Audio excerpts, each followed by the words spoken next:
ভাবতে পারছো এই ঠান্ডার সময় এইটুকু একটা বাচ্চা গঙ্গায় নেমে দুটো পয়সা পাওয়ার জন্য কতটা কষ্ট করছে, মানে ভাবলে ব্যাপারটা সত্যি খুব খারাপ লাগে।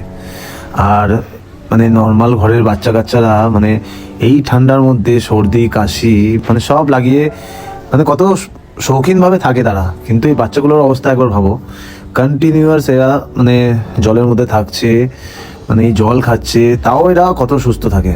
তো এখন কথা হচ্ছে নিজেকে যত সুখীভাবে রাখবে জীবনে ততটাই কিন্তু সুখটা ভালো জিনিস না, ঠিক আছে? তো নিজেকে সেইভাবেই তৈরি করো যাতে সব জায়গায় মিলিয়ে মিশিয়ে নেওয়া যায়।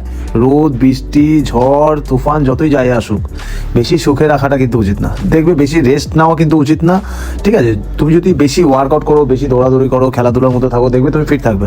সিম্পল বিষয়। তো এটাও এরকম, মানে বেশি সুখে থাকা কিন্তু উচিত না। আমার মতে এই কথাটাই হচ্ছে বেস্ট। তো যাই হোক,